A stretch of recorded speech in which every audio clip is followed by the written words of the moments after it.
घरात कितीही खेळण्या असू द्यात, पण लेकरांना जी गोष्टीसोबत खेळायचं नसतं ना, त्या गोष्टीसोबतच खेळायला आवडतं. बघा आता, हे याच्यासोबत खेळून स्वामी खरंच किती खुश होत आहे. श्री जे खऱ्या आयुष्यात दुश्मन असते ते म्हणतात ना, तेच खरं. आता बघा ना, ह्या गाद्या माझ्या स्वामीसाठी कायम टाकलेल्या असतात. कारण की तो जेव्हापासून सोप्याला पकडून उभं राहून आणि सोप्यावरती चढायला लागला, तेव्हापासून मी ह्या गाद्या टाकते. तर कोणीही म्हणतं हिच्या घरात काय हा पसाराच पडलेला असतो. अहो पण लेकरं लहान आहे, ते पसारा घालणारच आहे.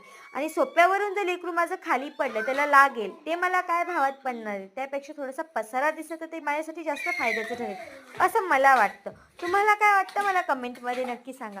आणि बघा हा स्वामी किती खुश होत आहे. काय करतोय बेटा तू?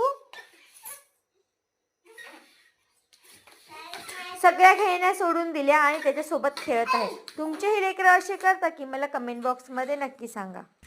मला असं त्या प्लांट लावायचं खूपच वेड लागला आहे, म्हणून बघा मी इथं छान असं हे डब्बा घेतला कट करून आणि त्याच्यामध्ये छान असं प्लांट लावलं. खूप छान दिसतंय की नाही मला कमेंटमध्ये नक्की सांगा. आपण कायम नाही पण कधीतरी का असे ना, आपल्याला जे आवडतं ते काम केलं पाहिजे, आपली आवड जोपासली पाहिजे. म्हणून मला आज दुपारी थोडा वेळ भेटला, स्वामी झोपला होता तेव्हा, तर मी छान असं ह्या कुंडीला कलर करून घेतला. आणि मला पेंटिंग करायला आवडतं, त्यामुळे मी ह्या कुंडीला जेव्हा कलर केला ना, त्यानंतर मला खूपच छान वाटलं. 10च मिनिटं लागले, पण स्वतःचं काहीतरी आपण आवड जोपासतोय याचं मात्र खरंच खूप छान वाटलं.